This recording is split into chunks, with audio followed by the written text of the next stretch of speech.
Assalamualaikum, selamat datang di channel Keluarga 537. Assalamualaikum warahmatullahi wabarakatuh. Kembali lagi di Keluarga 537 bareng saya Kepala Keluarga. Kali ini saya bareng kawan lama, sudah jadi pejabat. Bajunya kayak pejabat beneran bro. Mas Jawahir, dia aktivis dulu LSM apa namanya? Gerpas masih ada? Masih bro. Masih ketua? Bukan. Oh bukan. Gerpas, Gerakan Peduli Sampang. Gerakan Peduli Sampang. Nah, beliau ini dulunya ketua Gerpas. Sekarang sudah terpilih menjadi kepala desa Labuan. Desa yang berada di pusat kota kecamatan Sreseh, Kabupaten Sampang. Mas Jawahir ini karena dulunya aktivis jadi tahu banyak tentang bagaimana membangun. Sekarang oleh Allah beliau dikasih kesempatan, lu bangun sendiri. Dulu tukang kritik, sekarang kamu bangun sendiri. Kita bakal nanya-nanya bagaimana upaya dia dalam membangun desanya, desa Labuan. Bro, aku manggilnya bro karena kawan. Sebenarnya kalau orang di sini Pak Kades, Pak Kades sedih aduh. Enjoy aja Bro, ketika kamu kepikiran nggak bakal jadi kepala desa sebenarnya? Kalau kepikiran sih dari awal enggak sebenarnya.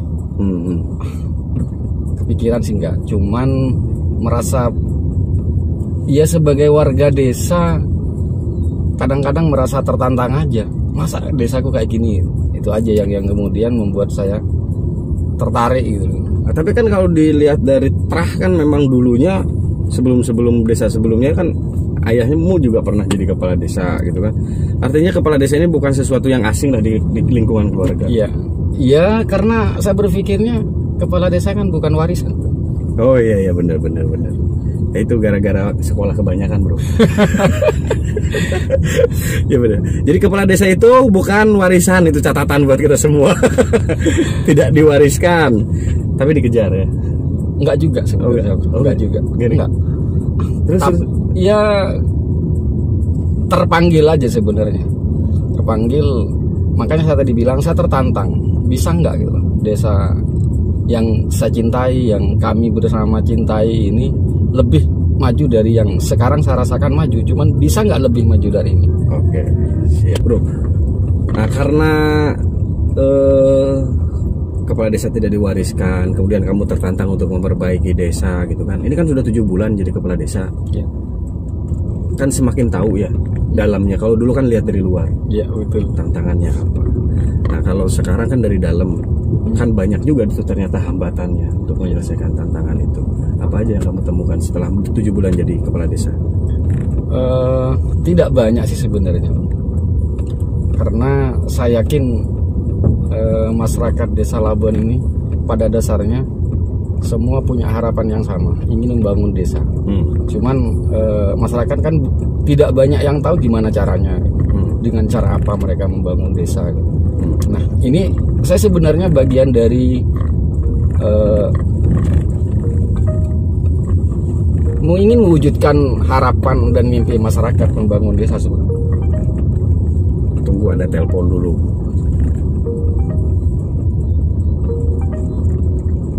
Sebentar bro ya. Angkat lah bro. Ada sinyal belum? Ini salah satu tantangannya, nggak ada sinyal bro. Sudah mau jawab, kita ada internet desa kok bro. Oh ada internet desa. Tinggal. Nanti kayak daerah sini itu sudah bisa ya? Ya, kita tinggal tunggu waktu saja. Kita sudah ada internet desa kok. Atau rencana smart village itu bisa segera direalisasikan? Insya Allah. Karena towernya sudah terbangun kok bro. Tinggal penerima pemancarnya aja yang belum terpasang di beberapa titik. Siap kok. Kita berusaha semampu kita, warga kita jadi pintar dan tidak gaptek. Oke bagus. Jadi salah satu persoalan yang dihadapi selama ini adalah sinyal jelek, sinyal kecil. Nah 7 bulan di sini sudah menyiapkan internet desa. Memang pengguna internet masyarakat Labuan banyak? Sebenarnya kalau yang dihadapi sekarang ini yang harus saya jawab bukan pertanyaan yang banyak atau sedikit bro. Tantangan terbesar kali ini adalah bagaimana warga kami tidak ketinggalan terutama di bidang pendidikan, bro. Oh iya, benar. Sekarang kan banyak sekolah di daring itu ya. Ya, Benar-benar. Berarti kemarin terganggu ya masyarakat ya. Harus daring tapi internet susah. Sebagian ya. Sebagian. Yang wilayah ujung ini. Sebagian. Benar. Jadi sebenarnya internet itu sudah bukan fasilitas sekunder ya, tetapi sudah kebutuhan primer ya. Primer ya. Siapapun butuh sudah hari ini. Ya balik lagi ngomongin soal jadi klebon ini, bro.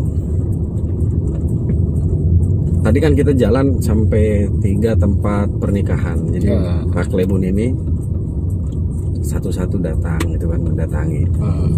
Itu jadi kewajiban bagi seorang klebon atau gimana sih ketika ada orang menikahkan kayak gitu? Lebih tepatnya kewajiban sebagai undangan. Oh, dan pasti diundang ya? Sebagian besar diundang. Terus membagi waktumu gimana, bro? Ya semaksimal mungkin saya harus menyempatkan diri. Makanya kadang-kadang saya pamit sama tamu, mohon maaf, saya harus ke manten dulu. Tapi kalau hari ini kita kan jam 4 ya, berarti di luar jam kerja ya? Di luar jam kerja. Jadi selesai kerja langsung datangin satu-satu? Ya bukan selesai kerja sih, tepatnya tadi pas lagi kerja, makanya masih pakai baju ini. Selain itu apa aja sih yang harus jadi tuntutan seorang kepala desa hadir di kegiatan masyarakat selain di pernikahan? Ya sebenarnya bukan tuntutan, bro ya. Kalau manten ini tuntutan karena kita diundang, bro, sebagai undangan. Ada lagi sebenarnya, tapi lebih ini ke sosial, bro. Warga desa Labuan yang meninggal misalnya. Itu kan datang tuh? Ya harus, bro. Kita harus datang sebagai kepala desa dan sebagai pribadi. Dan cukup lumayan, bro, karena kepadatan penduduk juga menentukan. Jadi ada yang kadang lumayannya banyak artinya orang. Iya, lumayan banyak. Jadi kalau sudah tahlilan itu, bro, dari satu dusun ke dusun yang lain, kita nggak nutut kalau misalnya harus bareng gitu. Jadi hari ini kita di dusun mana, besoknya kita di dusun mana gitu. Oh, berarti nggak bisa hadir setiap hari ya? Nggak bisa, bro. Cuman pasti semua disempatkan. Insya Allah. Sebulan bisa ada berapa kali kematian? Kok menghitung kematiannya nggak enak sebenarnya. Tapi gak apa-apa lah, biar kita tahu lah kerjaannya klebon kayak apa. Iya, kalau dihitung sih, bro, yang jelas adalah dalam 1 bulan ada gitu. Pasti ada yang meninggal. Ada yang meninggal karena tidak di dusun A, ya di dusun yang satunya lagi. Itu kalau yang meninggalnya 4 setiap minggu 1, berarti full 30 hari itu ada tahlilannya. Kalau dihitung harinya ya. Tapi ya bagaimanapun kita memang orang tuanya masyarakat kan ya, harus selalu hadir. Iya. Itu kan nggak bisa dibilang sebagai bagian dari kerja sebenarnya, kan tergantung klebon aja mau hadir ya, atau enggak. Itu kan pilihan ya. Ya ini pilihan, bro, karena ini bukan bagian dari tugas sebagai kepala desa. Tapi penting ya kepala desa hadir pada kegiatan-kegiatan apalagi kematian seperti itu ya. Saya anggap penting karena masyarakat kan tidak semua masyarakat paham gitu loh bahwa bagaimana apa sih tugas kepala desa, tidak semua masyarakat paham. Masyarakat desa pada umumnya yang dipahami oleh mereka masyarakat khusus desa Labuan loh. Sebagian besar mereka paham kalau kepala desa itu ada pada saat masyarakat butuh. Oh, betul. Saya pikir semua masyarakat begitu, tuntutan kepada kepala desa ya. Ya, jadi tidak peduli ini apakah ini sebagai tugas negara atau bukan. Yang penting kepala desa harus ada pada saat masyarakat butuh gitu. Dan selama 7 bulan ini sudah dilalui dan bisa ya? Insya Allah sekalipun tidak semuanya, tapi saya berusaha maksimal berusaha untuk memenuhi kebutuhan dan keinginan masyarakat. Apa paling susah jadi kepala desa itu, yang paling susah berhadapan dengan masyarakat di hal apa? Yang paling susah itu, bro, kalau kemauan masyarakat yang banyak datang secara bersamaan dan berbeda-beda. Ada contoh nggak? Contoh misalnya, nah ini kalau sekarang ini contoh yang paling konkret itu bantuan pandemi nih, bro. Bantuan corona, bro. Nah, gimana tuh? Kalau bicara bantuan corona, ada penyampaian sebenarnya yang mempengaruhi masyarakat itu ketika ada kalimat yang tersampaikan kepada masyarakat, oh, satu keluarga dapat bantuan 600.000 per bulan. Nah, bahasa ini menjadi doktrin ke masyarakat, bro. Masyarakat nggak mau tahu prosesnya gitu loh. Apakah ini bantuan terbatas hanya sekian orang, melalui sumbernya dari BLTDD misalnya. Ada sebagian sumbernya dari bantuan sosial tunai dari kementerian, ada sebagian dari BSP. Ini kan kita terimanya tidak klop satu kali gitu loh, untuk semua keluarga di Desa Labuan. Tapi ini kan berangsur-angsur, bro. Ketika pertama misalnya BLTDD, kebijakan desa kan di BLTDD nih, kita ada terima 253 orang. Sudah kita distribusikan 253 orang. Nah, ini sudah muncul polemik. Saya kok nggak dapat. Padahal kata Pak Jokowi nih, mohon maaf Pak Jokowi, kata Pak Jokowi setiap keluarga dapat bantuan 600 gitu. Nah, yang nggak kebagian dari BLTDD wes sudah rame kan. Akhirnya datang by name by address penerima BST, bantuan sosial tunai dari kementerian. Dan ini tidak secara keseluruhan kan? Iya. Ada kuota gitu loh. Nah, ini yang belum menerima rame lagi, bro. Iya. Datang BSP. Nah, maksud saya ketika muncul seperti ini yang paling berat karena keinginan yang berbeda, masyarakatnya banyak, datanya bersamaan keinginan itu. Benar. Dan itu setiap bantuan kayak tadi tuh, yang dari DD sama yang dari BST itu nilainya beda ya? Beda, bro. Yang sama itu dan penerimanya beda lagi ya? Penerimanya beda, harus beda. Nah, yang lucu itu yang tertanam pokoknya setiap keluarga dapat 600.000. Ini yang tertanam di masyarakat nggak mau tahu. Saya sudah menerima bantuan BPNT, saya sudah menerima bantuan PKH, nggak mau tahu. Pokoknya setiap keluarga dapat gitu kan. Minta jatah juga. Minta jatah. Sama. Ya, ini yang paling sulit ketika kita menjelaskan bahwa ada proses, ada prosedur yang memang harus kita lalui dari bantuan itu. Gitu. Dan pemerintah juga nggak mau tahu ya, sosialisasi tentang hal itu juga nggak jor-joran juga dari pemerintah ya, dipasrahkan ke desa ya, ke pemerintah desa ya. Ya. Bagaimana menjelaskan kepada masyarakat? Ya, ini peran kepala dusun kita di lapangan. Kalau di tingkat desa ada nggak sih rekan-rekan wartawan yang turun mengawasi atau LSM tentang bantuan-bantuan COVID kemarin itu? Alhamdulillah ada, bro. Alhamdulillah ada. Biasanya gimana mereka? Apakah mereka artinya murni untuk memberikan kontrolnya atau hanya sekedar nakut-nakutin?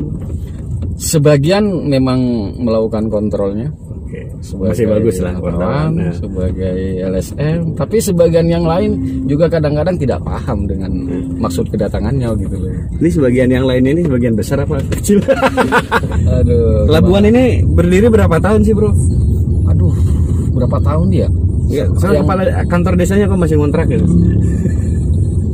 Karena gini, bro, dulu itu pada saat pengajuan kantor ada sih kepala desa kalau nggak salah ini sekarang saya sebelumnya lagi pada masa itu di Serese ini ada tiga kantor ternyata yang dapat pembangunan kantor. Nah, Labuan nggak kebagian pada saat itu, bro. Nah, kita turun ini di kontrakan kantor desa. Lebunya langsung disambut sama warganya nih. Belum turun ya udah disambut.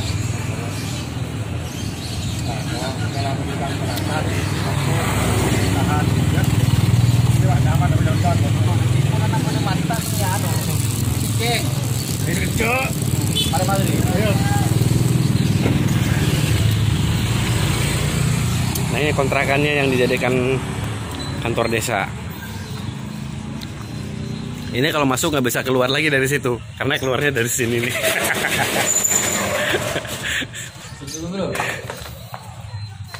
Nah, tapi untuk kelas desa pelayanan kayak gini kayaknya jarang ya, bro ya? Nah, kalau di desa lain di Serese ini keren kalau dalamnya nih. Kalau tadi lihat dari luar kayak toko kan, kalau masuk ke dalamnya enggak. Jadi dia kayak kantor pelayanan terpadu di dinas-dinas. kantor pajak dulu. Nah, kantor pajak.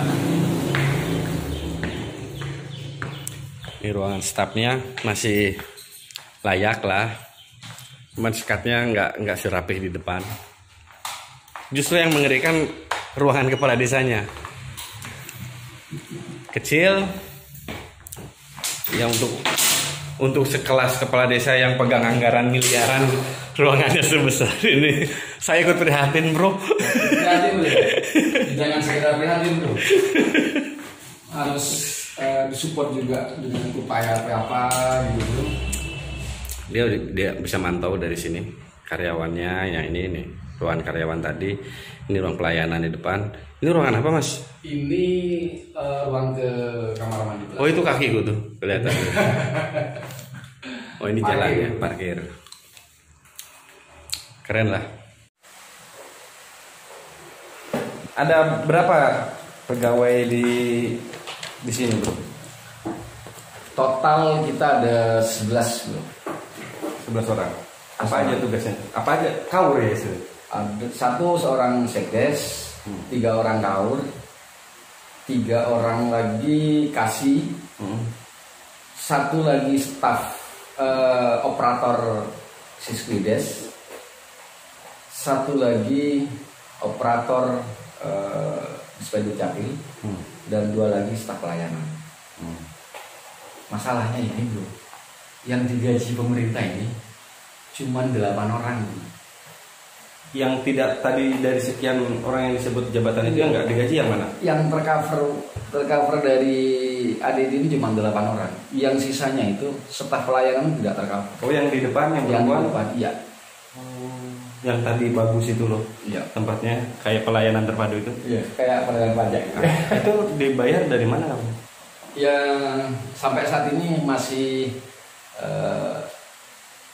penghasilan tetap kepala desa yang kita kasihkan. Penghasilan apa? Siltap istilahnya, penghasilan tetap kepala desa. Jadi kamu bagi ya? Iya. Karena dia membantu tugasmu ya? Iya.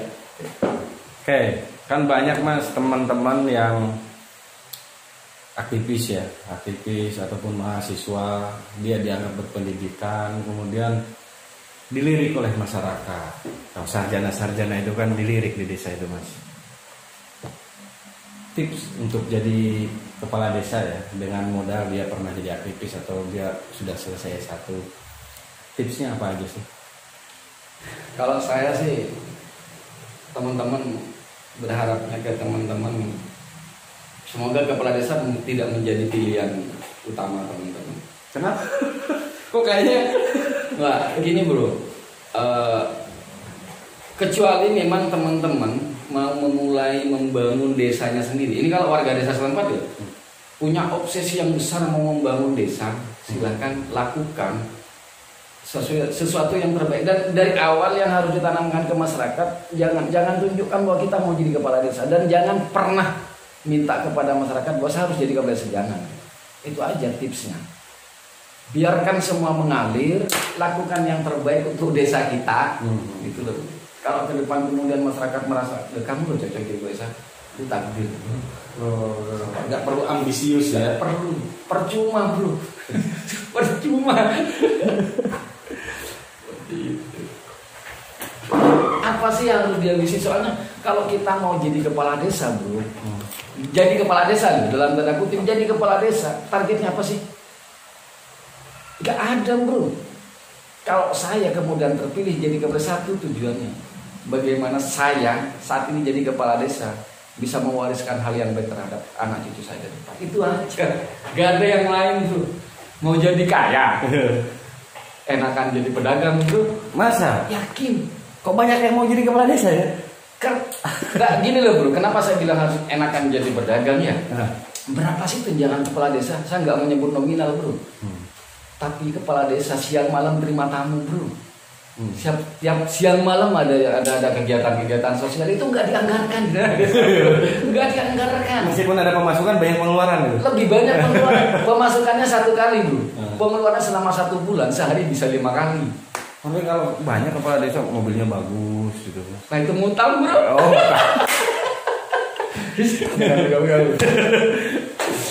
Atau kepala desa harus punya bisnis ya? Harus. Itu harus, bro. Cuman gini, punya bisnis ataupun tidak, ini tidak harus ditunjukkan kepada masyarakat, bro. Karena saya khawatir masyarakat berpikir lebih sibuk sama bisnisnya daripada ngurus masyarakat gitu. Ya kebetulan saya belum punya bisnis, saya fokus bangun desa. Target 6 tahun ini selama menjabat ini? Ya bagaimana setelah 6 tahun ini saya bisa melakukan perubahan banyak hal, itu saja sebenarnya target. Terbersih nggak keinginan untuk bertahan jadi kepala desa lama gitu? Tidak ada bro, tidak ada. Karena saya punya target 6 tahun saya harus selesaikan semua konsep dan cita-cita saya membangun desa. Setelah 6 itu? tahun. Setelah itu? Kalau kemudian setelah itu masyarakat masih menginginkan saya atau sebaliknya, itu bagian dari bonus perjalanan kepemimpinan ini. Oh jadi nggak mikirin harus 2 periode Mbak? Nggak. Kalau mikirin itu pusat, nggak mikir masyarakat bro. Oh, iya bener. Pada saat saya berpikir bagaimana saya membangun jalan, misalnya nih, saya jangan membangun jalan nih. Kalau pikirannya saya 7 tahun ke depan, jalan yang saya bangun bukan berdasarkan kebutuhan, tapi keinginan. Dan kamu banyak berfoto di jalan itu. yang kita lakukan sekarang kan berdasarkan kebutuhan. Jadi apapun yang masyarakat butuhkan, saya berupaya untuk memenuhi itu. Bukan berdasarkan keinginan, oh saya pengen ini, saya enggak. Tapi saya lebih kepada kebutuhan. Jadi program-program ini saya lebih melihatnya kepada kebutuhan masyarakat. Terima kasih sudah menonton video ini. Jangan lupa subscribe, share, like, dan komen.